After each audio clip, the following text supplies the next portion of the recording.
Hello and welcome to Boozy Book Reports, a simple podcast where we revisit childhood classics while drinking copious amounts of alcohol. We're your hosts, Beth and Sam. And this month we're reporting on The Best Christmas Pageant Ever, written by Barbara Robinson, first published in 1972.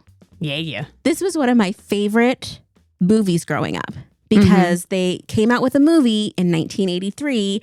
And not only did I watch it all the time when I was a kid, I probably started watching it when I was like 4 years old and watched it religiously into my like preteens. And then I rewatched it last night.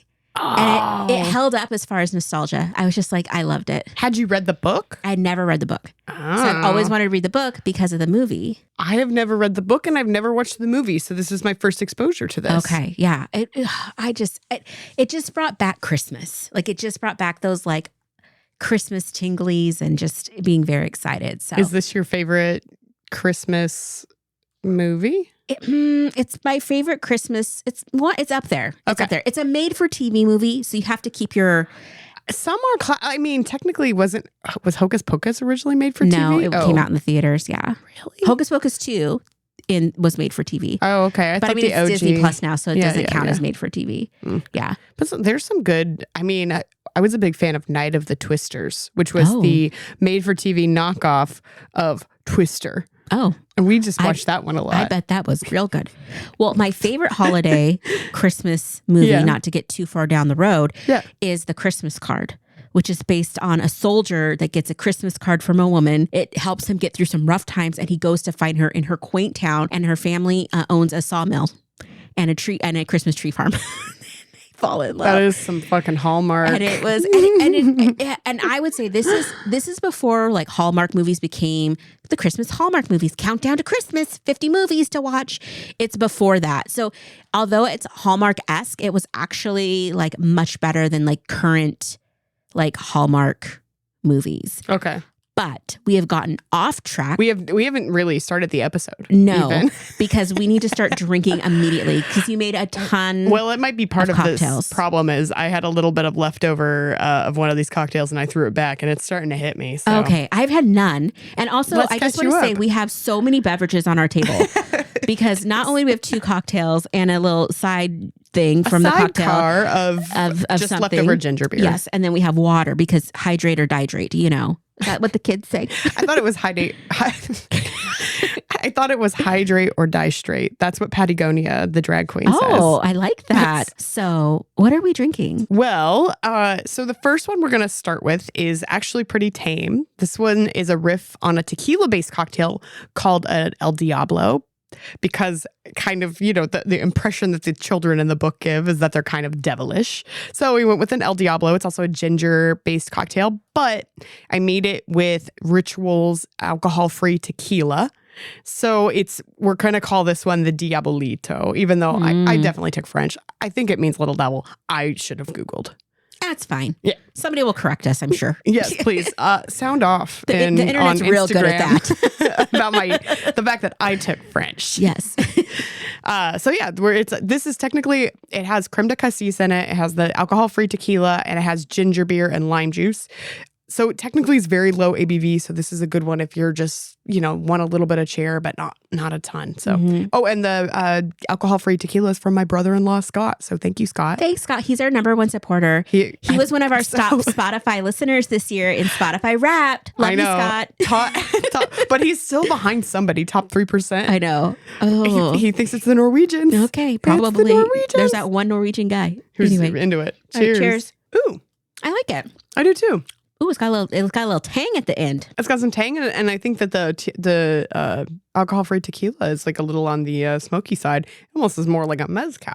I'm not mad at it. It's good. I'd drink that. I drink it. I drink it with alcohol too. Yeah, more alcohol. I mean, it has a little bit, but yeah, I would too. But it doesn't taste. It doesn't taste alcohol-y at all. No. Well, I mean, because I know there's not like real. Creme de cassis is like there's more alcohol in NyQuil. Oh, okay. That's what we should make. NyQuil shots. Like where you just drink some NyQuil and go to bed, or that could work too. oh yeah, that one. Yeah. So that was our first cocktail. Yes. So El Diablito. The next cocktail that we have is actually December More important maybe than Christmas is absolutely Beth's birthday. Yes, it is my Beth's birthday month. Yes. So I have made Beth's favorite cocktail, and we actually, because the other one was a non-alcoholic, I made us like actual proper full-size lemon drop martinis. Yeah, so I'm gonna be turned up. I'm already a little buzzed off of like the finger that I drank earlier. So it's a lemon drop martini. It's got lemon juice, freshly squeezed. It's got triple sec. It's got some, I'm glad I did not make it with the Cointreau. It's got triple sec. It's got citron vodka and some simple syrup. And then we made a glittery rim. It's so pretty. So Boyana, another avid listener, gave us some edible glitter. And so I made a sugar and glittered rim. So it looks like a Christmas treat. Yeah, it is literally beautiful. Yeah. So if you're not a big Christmas, like heavy cinnamony drinker, this is a good, nice one that you can make it pretty. You can make it festive and feel a little like spring. It smells so delicious. Cheers. Happy birthday. Yum. Better than Twigs? I like this one better, but Twigs is Twigs is almost like a dessert one. It's very sweet. So I did not make a sweet. Well, that checks out. Restaurants do that. I did not make it as sweet just because I had the heavily sugared rim. Yeah. So No, I think it's great. I love it. I just I like this more traditional one than the like sweet one. But I used to like the sweet. I would have said, let me take this back. 2 years ago, I would have said, oh, I like the sweet one better. And then you started a book club report with drinking alcohol, where I forced you to drink old fashions, and now you're like, I'm like, this is delicious. This is the sweetest thing I've ever had. Yeah. 6 months from now, you're gonna be just like straight whiskey. I mean, yeah, I'm gonna be straight scotch. I'm gonna sip on scotch. That's even too far for me. But anyway, it's good. 2 good cocktails. I had we ran out of lemon juice, so mine's half lime juice. So it's just citrus drop. It works. It's quite good. It's very drinkable. So we have our drinks, we have our cocktails. They're delicious. I'm so excited. I already feel it in my stomach. My stomach's going like, hey. The party it's gonna get started. I'm feeling warm. The party don't start till I walk in. But Sam is going to read the back of the book for us, for those of you that don't have any idea what this story is about. The Herdmans are the worst kids in the history of the world. They lie, steal, smoke cigars, swear, and hit little kids. So no one is prepared when this outlaw family invades church one Sunday and decides to take over the annual Christmas pageant. None of the Herdmans has ever heard the Christmas story before. Their interpretation of the tale, the wise men are a bunch of dirty spies and Herod needs a good beating, has a lot of people up in arms. But it will make this year's pageant the most unusual anyone has seen, and just possibly the best one ever. Love it. Love it. Also, this book has 2 sequels. It has, there's one that's the Halloween version, and then they have one that's like the first day of school or something. Does it still have the feral children? Yeah. It's all about them. And then, of course, I already mentioned that there's a movie that you can watch, and it is on YouTube. So if you are desperate and for a fix of Christmas, you can watch it on YouTube. Maybe maybe Christmas when I'm home and the parents go to bed a little bit on the early side. Yeah. So it's a good one to have on like when you are playing Switch or, it's like cleaning or just something. And there's just some very sweet moments. So anyway, I cannot speak highly enough about it, but I was so excited to read the book, and for me, it did not disappoint as far as like child shenanigans like this. Yes. These kids are just something else. So the story is narrated by this girl named Beth, and she has a very stereotypical late 70s, 80s family. A mom that stays home, a dad that goes to work and wants dinner when he gets home, a little brother that's annoying, and her. And she's just living her best 70s, 80s life. Yeah, it's very like stereotypical. Very. And I have to say, I'm not going to give a full trigger warning. There are a few points in this book where the language is outdated, and there's definitely some strong gender stereotype roles and whatnots. Yeah, there's a comment about like Custer at the end that I was like, yeah. I would say they could remove like 2 or 3 sentences that would not affect the book at all, and then it would be completely updated for today's times. Yeah. So our story starts out that this girl is kind of just describing this family of 6 children, which their names are Imogene, Ralph, Claude, Leroy, Ollie, and Gladys. I mean, those are some names. Those are some names. They are. This is like feels a little like to me like if the boxcar children were like had an edge. Oh yeah, if they were feral. Yeah, if they, more feral than like they're nicely like, you know, very neat and proper 1940s that version. That is not these kids. Yeah. These kids are running a straight muck. Yeah. And I mean, and in their defense, they have no supervision. Their mom's a single mom. Yeah. Working like two jobs. And she works at a shoe factory for one of them. Not around. Yeah. People keep calling CPS to check on them, but CPS does nothing. It's another case of kids just slipping through the cracks. 100%. I was like, why do we keep reading these books about these damn feral children? Yeah. And who, like, everybody in the neighborhood is like, what a bunch of shitheels. And what? Like nobody steps in. No. They had the one lady that they say, the one lady tries to go every year and then get to like get welfare so that the mom could be home more. Mm-hmm. And the mom's like, no, I just have to keep working. And it's like, even she doesn't want to be around her shitty kids. Yeah. Like, that's the worst. It's the worst. Everyone's so mean to these. I mean, the kids are assholes. Yes. But I mean, it's their assholes who fell through the cracks. Yeah. Like even at school, the teachers just keep passing them. Yeah. They are not up to par. They cannot read. They're like, we just can't have two of them at one time. Yes. And they're violent in school. They're hitting kids and beating them up. And Imogen loves to smoke cigars in all the bathrooms she finds. She outs everybody's weight. Oh, that was the best. Yes. She finds out how much everybody weighs and then tells everybody. Yeah. Or uses it to blackmail people into giving her charm bracelets. And it is a trip. Which that charm bracelet actually is quite expensive. I looked at the price. Oh my gosh, of from course 1972. It's because that's what I do in these stupid books. The $650 or the $649 would be $50 for each one of her little 22 charms. So this is like what is it? Pagoda? Not Pandora. Pandora. Yeah.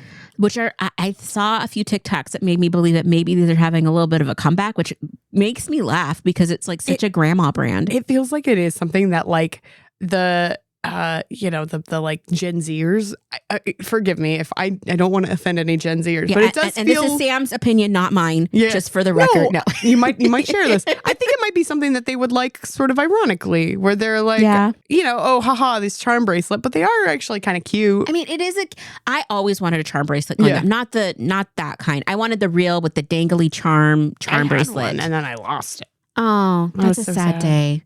That's a sad day. Yeah. Oh, I'm sorry for your loss. It's okay. I looked at it at my grandma's for a long time. Oh, goodness. It's okay. I'm sorry. I do occasionally still think about it. Yeah. I don't know. Just like 9-year-old me is just like, because, you lost your charm. Like, how did that happen? Like, I would be devastated. I took it off at my grandma's and then it was gone. Oh. I know. One of the fun things about the book that I got, it was used. So the person that had it before me was a kid. I think his name is Alexander because he wrote it on the book. And he left notes and it's so cute. Aww. Like on the very first page, they're kind of describing the Herdmans and he's like, some pretty bad kids. Highlighted. He's like, it's just so funny. So the first little while, it's just really talking about how awful these kids are and how they do all these horrible things. Imogen's so smart though. Like she's always come up with really clever ways to antagonize people. And I mean, I'm here for that a little bit. And so one day, like Beth's brother, I can't remember if he's little or I think he's younger. I think he's under. Charlie. Yeah. He like the Herdmans have just been harassing him and whatever. And one of the brothers is coming up to him and like stealing his food. And he's like, well, you can just have it because I get all the food I want at church. I get cake and cookies. I get everything. Yeah. And so lo and behold, the Herdmans, they show up to church on Sunday. And looking for snacks. They did find some coins in the offering plate that they helped themselves to. But it was also the day that they announced the Christmas pageant. Yeah. And I think they stole something from the kitchen too. I thought. Probably. I don't remember. They did a lot of shady business. I love that they're like, oh, she smokes cigars. That's like the shadiest thing they can think of. Well, they also talk about, I was kind of just like, really? Let me see if I can find it. And later in the book, it talks about how one of the boys talks about sex and stuff. But he says like sex. He says they talk about sex and underwear. And I was like, I'm surprised they said sex in children's book meant for little children. Yeah. I mean, that is a bit surprising. But in the movie, they call it sexy things, which I feel like sexy things feels different than saying sex. I don't know why. Maybe I'm just being a prude. but it feels different. No, I think you're right. I think like naming the act is different. Yes. Yeah. But anywho, so we find out that this year's pageant's going to be a little bit different because the normal director, she has broke her leg. She like fell over some stuff. Yeah. She fell over the long, like she had one of those telephone cords that went for like 8 miles from the kitchen to the living room and fell over it. How the hell else are you going to take your call by the TV? I'm having flashbacks of the super coiled. Oh my gosh. And you're trying to undo it because you can't even go. It's always twisted. It always twists. Yeah. And it's like the strongest cord you've ever seen in your life. Mm-hmm. And so she and this was I feel like every church has a church lady that's in charge of everything. And that's her. Yeah. And so the church ladies are scrambling to get the potluck taken care of and the this and that. She is literally the cog in the wheel of the church social circle, especially for the ladies' events. Yes. And shockingly, no one wants to take on the Christmas pageant. Yeah, it seems that this is like everybody's least favorite. Yeah. As someone that worked in churches for a long time and did many pageant, Easter play performances, I loved it because I love performing and I love putting stuff together, but it is one of the most aggravating, frustrating things that you could ever do.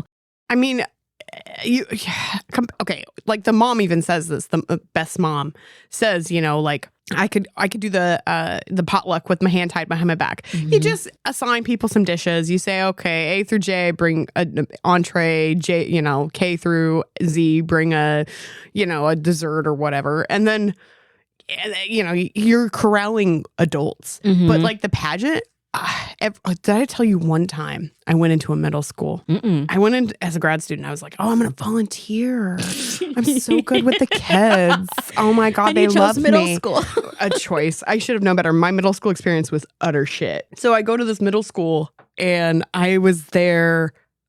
There was a couple options for volunteer things and they like kind of let you run through a couple of them and try them. And I went to the after school math club one time because it was just a rumpus room. I walked in, and the kids are running around. Like one kid's just like, screaming and stuff. And then another kid runs up to me and goes, I think we should ban white Smarties because they look like prescription drugs. And I did not know what to say to this child. This is after my like volunteer training where they teach you how to appropriately hug a child because he's like, the guy was like, the children will run up to you and they will run directly into your crotch. Yep. Here is how to reorient, in a way that is like appropriate. I'd done all this training and this kid runs up to me telling me about his, prescription drug confusion with white Smarties. And the only thing I could think of was like, have you considered writing your congressman?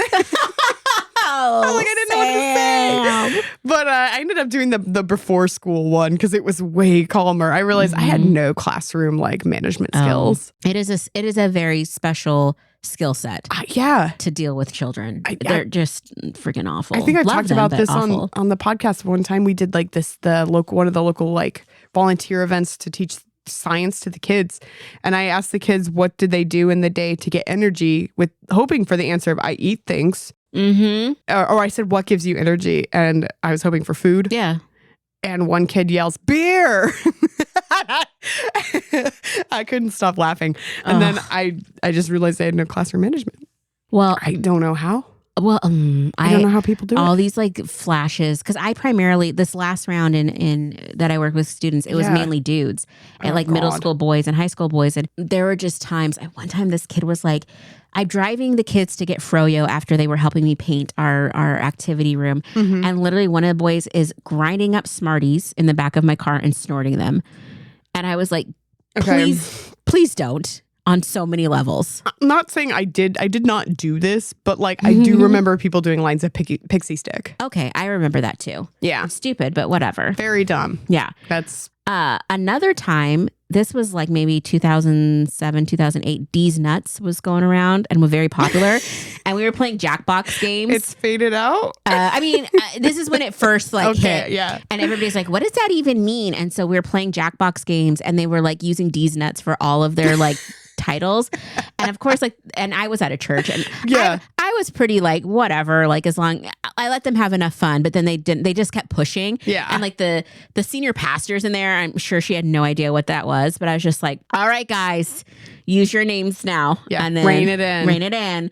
You know, I'm here to have a little bit of fun, but keep it somewhat classy. But it was hard with like kids again, like to have like, you know, that kind of humor. Yeah, it was just a lot. Maybe this says something about me, but especially because I don't encounter it that often, it always makes me laugh. Like when I did one of these things where we talked to kids about our like life, how we like ended up in the sciences. And I went into a 6th grade class and the teacher asked, okay, who's not here today? And all the kids kept yelling John Cena. And I could not stop laughing because it was this funny. About the same time. Yeah. I just kept thinking like, burr, burr, burr, burr. Yeah. That's one of the hardest thing to be the grown up. But that teacher, I think if she had heard John Cena one more time, she was going to flip a desk and literally like turn into John Cena and suplex a child. Well, and then when they get on something, they get on something. It's like, come on.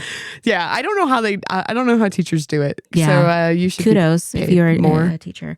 Okay. I have to say like the herdsmen, these kids. Oh, what? Sorry. The point of all that was that had a point. Yeah, there was a point. The point of all that was that the mom would rather not wrangle children. Yes. She'd rather wrangle grown women and some casseroles. Do anything else. Yeah. Yeah. That was the point. So yes. So now she's leading this thing. Her son is the one that instigates the herdsmen showing up to Sunday school that first Sunday. And it's the Sunday they decide, hey, who wants to be in the pageant? And basically like the little kids have to be the baby angels. Baby angels. Like funny. It's very like prescribed who's going to do what, except for like Joseph, Mary, the 3 wise men. And come to find out the herdsmen volunteer for all of those roles. Well, they volunteered. Not only have they volunteered, they have actively threatened other people so that they absolutely get those roles. There's this little girl, I think her name is the little Alice. the bitchy one. Alice. And she's a little hooch. And they're like, oh, she's angelic and she's just like Mary would have been. I'm like, first of all. And she puts Vaseline on her eyeballs to shimmer. Her eyelids. Oh, sorry. Not her eyeballs, but that would have been amazing. Yeah, that would be different. Yeah, she's just a lot. And so basically Imogene threatens her, like, you better not volunteer. And after Imogene and her brothers and her little sister all volunteer for the main roles, afterwards, you know, what is Beth's mom's name? I can't remember. It's Mother. Like, Mother. It is just Mother. Yes. Narrator's Mother is the title. But basically she's like asks Alice, like, why didn't you put your hand up? And she's like, you know. Yeah, she got defensive, right? Yeah. She's like, I didn't want to. I didn't want to. And then later it comes out. Beth finds out later, you were like you were terrified for your life. Yeah. Got it. Imogen was going to tell everybody how much you weighed or something. Yes.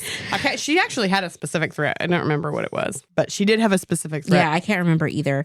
It was just aggressive stuff. So she had, Imogen had threatened Alice that she would clonk you over the head, draw pictures on your homework papers, and put worms in your coat pocket. Which are pretty like serious threats. So the narrator, Beth, does not think she tries to tell Alice that like, oh, it's not that bad. Yeah. I mean, as bad as they are, I mean, yeah, okay, they are actually bad because kids are coming with bruises and all kinds of stuff. Yeah, they're getting, and they did burn down a shed. But there is a comment that like the shed, nobody liked the shed. Yeah, so they were like, were people really upset? No. Yeah. The best part of the herdsman, though, is their cat. They have this aggressive cat that they think might be a bobcat because it's so aggressive. It's this like unruly, like horrible feral creature. Yeah. And it's like, it just runs amok. And it terrorizes the neighborhood. Like all the adults are scared of this cat. Yeah. Again, the adults are just like, what are you doing? No, like, they're not doing anything. Yeah. They're being like, what a bunch of shit kids. I don't know. We had a neighbor like that. The rest of the family is pretty okay, but there was just one shitty little kid. We had a couple neighborhood kids that like cycled through. One of them was real.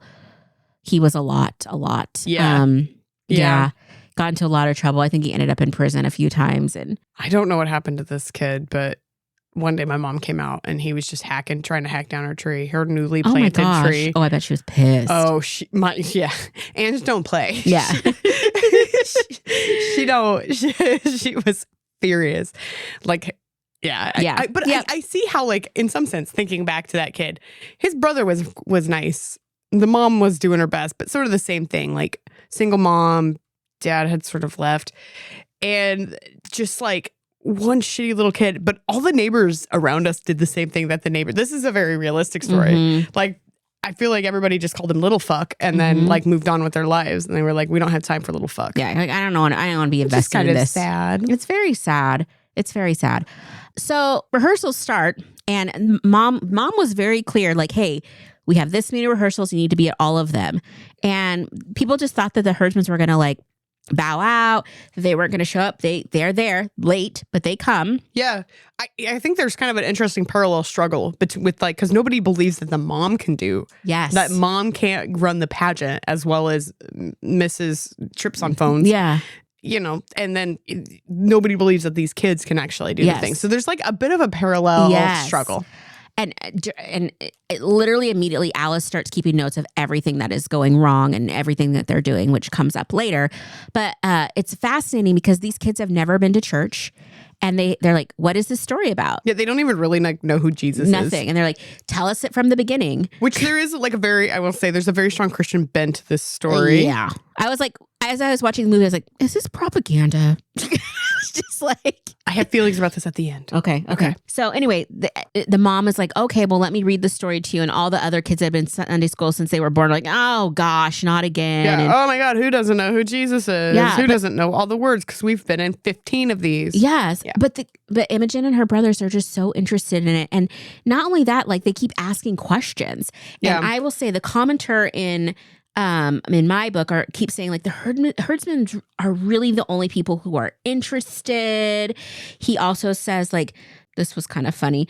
They were talking about where they put the baby Jesus, and they were trying to explain to like the mom's trying to explain what the manger is and why that they were in this like why they didn't stay in the hotel/inn and why they were in all this stuff. And they were like, where do you put a baby when they have no bed? And like, well, Glass didn't have a bed and we put her in a drawer. And my little commentator was like, they really don't think about safety. Just like, thanks, Alexander. He's like, that Thank drawer you for was a commentary. It was probably part of an IKEA dresser and it was that's probably not safe. recalled. That's not safe. No, I actually wrote a comment about that too, just about that the whole like idea of the manger is what scandalizes and upsets Imogen the most. And like, she's this kid that goes around basically just beating the shit out of other kids. But there is like, you know, the narrator sort of says this, there's a good side to Imogen that obviously is like sort of peeking through because she does genuinely care about like the baby Jesus and this whole experience. And I think it makes so much sense too because they have nothing. Yeah. You know, and just to see that somebody would treat this baby that she's hearing is going to be God, you know, or Jesus. And anyway, I thought it was really interesting too, because they were asking about King Herod because they had heard that these guys were coming to take Jesus out. Yeah. And they were very upset. They were we need to put him in the play and kill him. And like, it was a very intense. Where's Michael Bay? We're going to film a sequel. But what was even two fascinating things. First, they went to the library to do research about who Herod was and what happened to him. And they were very disappointed that he didn't die a painful death. Yeah. And then the second thing that cracked me up, and it said that, so the narrator's talking about them being at the library, and she said, I thought Imogen probably wanted to get one of the dirty books out of the basement, which is where they keep them, but nobody would let her. There's a big chain across the stairs to the basement. And I'm like, what public library has like a porn collection in the basement for checkout? Not the Bennett Public Library where I grew up. No. No. Just the fact that kids think there's a dirty section in the library. It's probably just like some Harlequin romances. I don't know what it is, but I was just like, I can't imagine going to the library like, here's section, 1002 pornography. Like when we went to Japan, there was the over 18 section in the we went to like basically like a Borders books, but like the Japanese version. And there, they had all the anime, they had all the manga, all the little books, they had like DVDs. Kevin just wanted to like walk around and see, which was kind of fun. Also, it was like right at the time that like the new Zelda game was coming out, Tears of the Kingdom. And we were walking around, and then there was like a weird little like opening in the shelves, and it had the same thing. It had like a chain, and it was like over 18, and it had it both in Japanese and English. And I was like, oh, these are the sexy anime. I remember growing up, there was this DVD store. No, it was a VHS movie store called Porter's.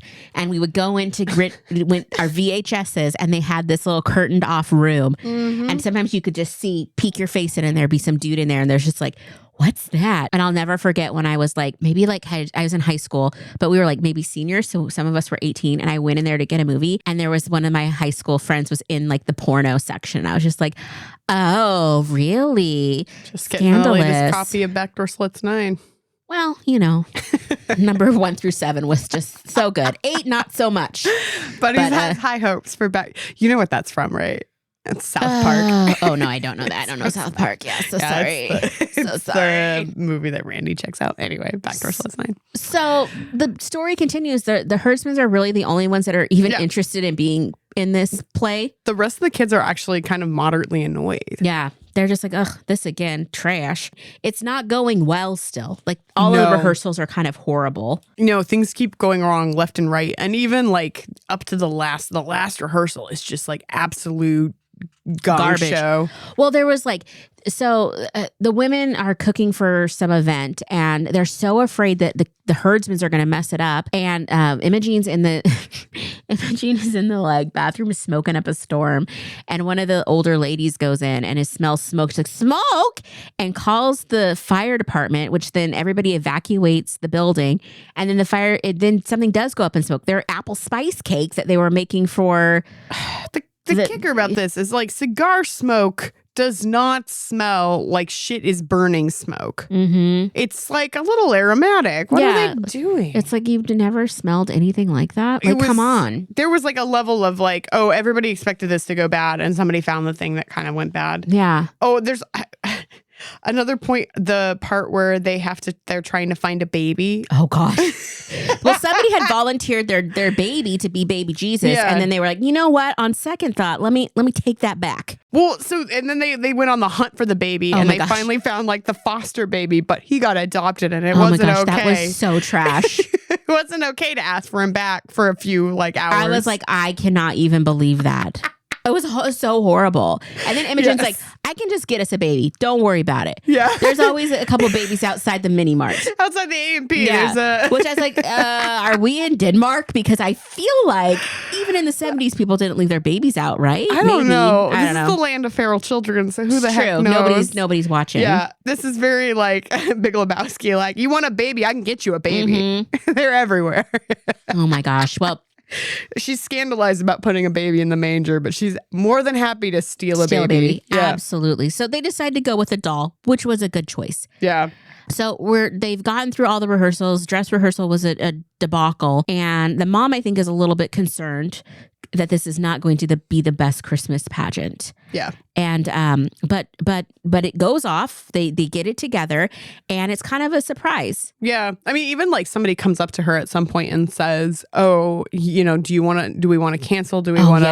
Yeah. That's after the fire. Yeah. The pastor's finally like, it's not going to be good. Freaking Alice comes up with her list of all the things. Like, they talk about sexy thing and underwear, and they smoke all the time, and I think they're stealing and doing this, and this. She threatened to steal a baby from outside a mini mart. Like, these are horrible people. We should not have them at church, because that's not what church is about. Yeah, it's not it's not about taking care of people in the community. No, it's about showing up in your best clothes. Yes. With your $200 Pandora charm bracelet and showing everybody else what a good person you are.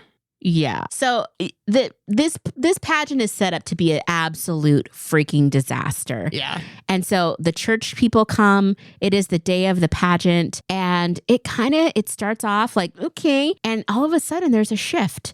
Yeah. Imogen, right? Sorry, my cocktail just hit. Imogen Heap. Who's Imogen Heap? What you say? Oh gosh. She's no, I think it's Imogene. I think that because the kids are always kind of dirty and grungy looking, and somebody in the movie, they make a point to say they look like refugees, and the mom's face lights up like, oh my gosh, this is actually like, turns out what this is about. Mary and Joseph were technically refugees. Mm-hmm. Yeah. Although in the book it talks about Mary being so pink and white, and I was like, No, but I think they actually kind of turn that on its head, right? Because that's the comparison that they say when they say, well, Alice, when they think about Mary. That's true. It's when Alice is trying to show that she, you know, with her glistening eyeballs or whatever the hell, her eyelids and her glitter and whatever, you know, she looks so pink and white, like the image of Mary. But then even the narrator, you know, sort of personifies the shift, going from, oh, you know, we want this pink and pretty and scrubbed white, you know, Mary, to like, this is a Mary that just cares about her baby and just wants safety, warmth, is like on a journey. No one looks good while they're traveling. Everybody looks like trash. So yes, I agree. I think they make this like nice shift. I think the pink and white is a little bit. I'm always a little bit like, oh yeah, but, no, 100%. But I get it. I'm there now, kind of.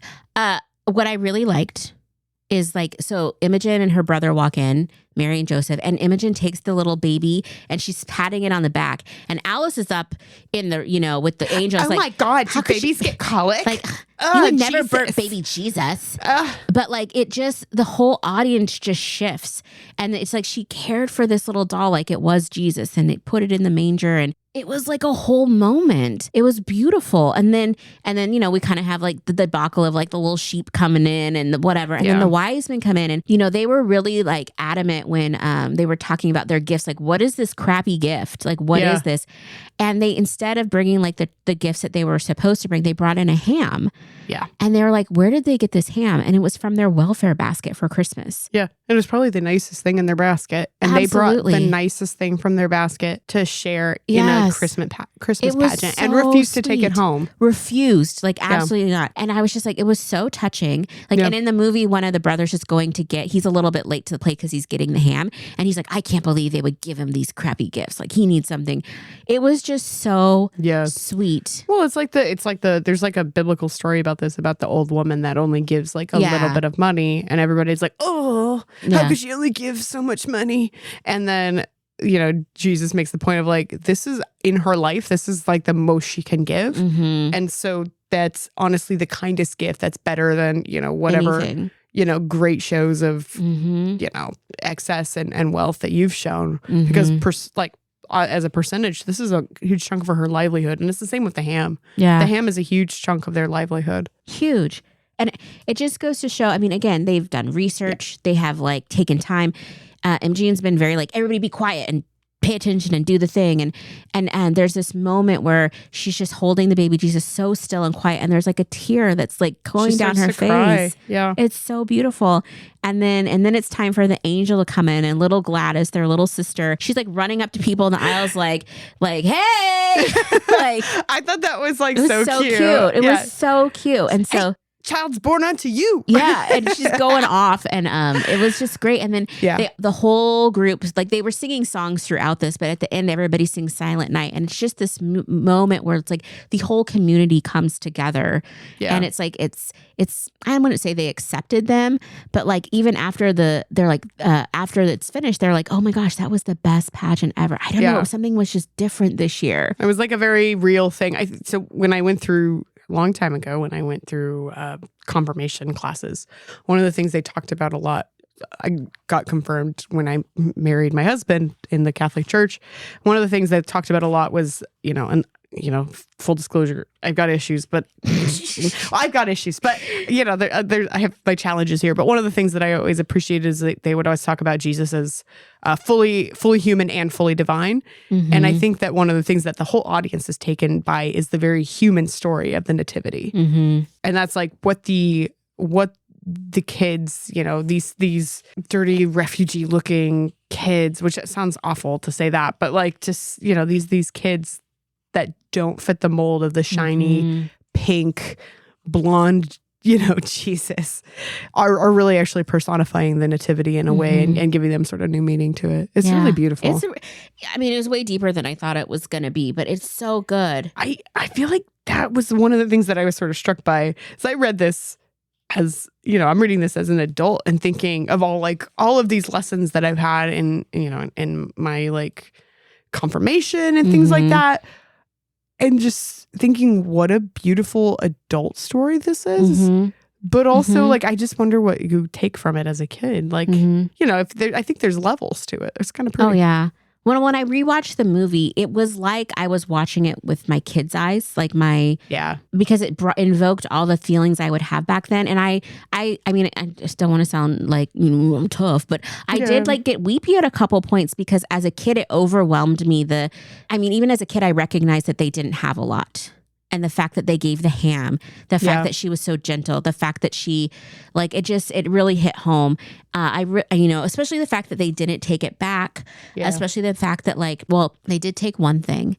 Imogen took the picture of Mary, which I thought was very telling. And it just, like, I'm not going to read the other books because I just want to keep this pure. But in my head, I'm like, oh, I wonder what her life ended up being. And I wonder how did this moment not impact her in like a spiritual way, but just impact her in a way that was like, oh, there are people that, you know, I think she just saw so much of herself in Mary. Yeah. And I thought it was so beautiful. Yeah, she had sort of a connection to a figure, like a mother figure or a parental figure in some sense. Or at least just a life figure. I also think that I think you see the growth in the kids, the Herdman kids, but I think you also see the growth in the narrator. Absolutely. I wrote at one point, the narrator is a gem. Like there's a point where Alice is being a little turd burglar about, I think it's about the wise men. And Alice is like, the wise men aren't supposed to stay because, the Herdman boys are playing the wise men and they're sort of transfixed by this beautiful scene and they sort of sit. And they're supposed to leave to show that, and then they went another way, whatever. And Alice sort of complains about this and says, oh, they didn't do the thing they were supposed to do. And the narrator basically tells her, shut up. They just come this long way. Of course they're going to sit. Like if you can imagine, you've traveled all this way to see something that like this holy child, like the last thing you're going to do is be like, all right, done. Peace. Bye. Here's your gold. Here's your ham. Here's your frankincense. Enjoy. Here's some myrrh. Bye. And they like stayed and they took in the moment and they sat and sort of, paid homage to. Yeah. I bet it was really amazing to see their sister in that light too, because it's the oldest sister. She's probably the one that's taking the most care of them. And just to see her just beautiful and calm and in her space and place. But still human with a crooked veil, right? I thought that was cute. I liked it. I thought it was really cute, yeah. I liked it a lot. I think it's like one of the most perfect, well, I'll say this, again, it does run heavily Christian, whatever, for sure. But Christmas, but it is a great Christmas book. Like if I had kids, I would read this with them at Christmas. 100%. So there were parts I actually laughed out loud because I was just giggling at like, the baby angels whacking each other in the face with the wings. Because I'm just imagining all these like toddlers and children with these wings, like not having any body awareness and just smacking into each other. But when I got to the end, I was like, oh yes, this is the true story of the Nativity. Is like acceptance of these outsiders, basically. Yeah. And I think this book really Beth, I think this might be my favorite book we've read. Oh, yay! I really like this one. I would absolutely read this to children. And I think you're going to love the movie because not all movies capture it, but the movie captures the book, which is shocking for an 80s made for TV movie that was really like the catalyst for Loretta Swift. I don't know if you know her. I think she was married to Burt Reynolds at some point or something, or did TV show. I'm gonna have to Google her. Yeah, I saw her face. I'm like, yeah, you're like the classic 80s mom that was in a ton of stuff. I just don't know what you do now. Yeah. I did Google the other lady that came from it, Fairuza. Fairuza Balk, which she was in. I talked about her. She's in The Craft. Yes. She's in The Worst Witch Ever. I knew her from The Craft. She is so good. Yeah. Which we are going to have to watch some of her works because she was in The Return to Oz. Oh. Which is like a terrifying tale of the Wizard of Oz. Like if you want to be scared, watch that. It is like the Oz on crack. I do. What if I don't want to be scared? You should still watch it once because it is like, this was made for children. What? Yeah, it's so good. No. Okay. It's really good. But I don't know. I think that I'm going to give this one because I loved it so much. I'm going to give it like 5 gingerbread houses with all the trimmings and a giant ham, even though I'm vegetarian, because it was just so good. Yeah. 10 out of 10. Do you hear what I hear? Oh, Hear and everything. I thought this was just so cute. The best. I really did like it. Yeah. There are some of these books are just such a damn slog. And I say that like I love doing this. This one was like truly a joy. Yeah. I wish I had like read it in some sense slower because it was just like so nice to take in. Yeah. It was just really good. It's a yummy book. So yay to that. Yeah. So I'm going to ask you a quick holiday question. When you were a kid growing up, what was like something on your Christmas wish list that you never got or that you just really wanted? Or maybe you got it. Oh, no, I'll tell you. I wanted a pink Power Rangers outfit so freaking bad. I asked for it every year. And so it was like the little like onesie that the Power Rangers wore. Oh God, I wanted it. And then we would always watch the Power Rangers movie and we found like a ring that had a purple. And there's like in the Power Rangers movie, they all like, they get their little colorful rings and then they sit there and they like, you know, close their eyes and they're like, oh, you know, just thinking about stuff. And then they become the Power Rangers. And I always put on that purple one and hope to become the purple Power Ranger. Obviously never happened. But yeah, pink Power Ranger outfit. I wanted it so bad. I got a Power Ranger Barbie one year, but I wanted the outfit. I was a pretty chonky little kid, though. I probably wouldn't have fit in the outfit. So. I always wanted a dollhouse, like a miniature dollhouse, like a Barbie one. No, like miniatures, like with like where you. I always wanted to make one, and then my friend had. I went to my friend's. Like it's always hard when you have a friend sometimes that has a lot of money and gets everything and So she had this beautiful miniature dollhouse, and I was just like enamored. Like I just couldn't. So. I think my gift to myself soon is going to be like a dollhouse, making my own miniature vignettes or dollhouses or something. I used to love that section of the craft store. Yep. But we found one in like my grandparents' barn. Oh gosh. I think somebody had lived there and had like just stored it away or something and never took it. So we used to play with it with like rocks. We didn't have actual dolls. We just picked rocks because we were little feral kids, little dirty little feral kids out running around and playing in the dollhouse. But no, I think that's actually like really cool. Kev's grandma had the dollhouse her grandmother had come from Nuremberg, Germany with. Oh my gosh. And she still had it. And I think it ended up going to the Fort Collins like Historical Society because it was like this German dollhouse from like the 1860s. That's incredible. It was beautiful. Ugh. So speaking of beautiful, well, I might be speaking too soon. We have a book for January we want to share. Oh, it's beautiful. Okay. So I recall it being beautiful. This is Sam's pick. I've never heard of it. It's called Siddhartha by Hermann Hesse. Yeah. And it's a German author, but it's translated. We had to read it in high school and I really loved it and we'll see if it holds up. Yeah. I'm kind of excited. Yeah. Yeah. We're going to drop our reading list for this year. It's kind of amazing. It's a really good mix of like. It's going to be a shift in religions because it's about. Hey, I'm all about that. It's going to Buddhism. Oh, perfect. Yeah. So. Yeah. I think that 2024, I'm super excited about for Boozy Book Reports. I'm very excited about, I think we have some really cool stuff planned and I hope everybody just joins us for the ride. Yeah. That means if we're dropping the book list, people can purchase ahead if they want and read along with us and come prepared to class.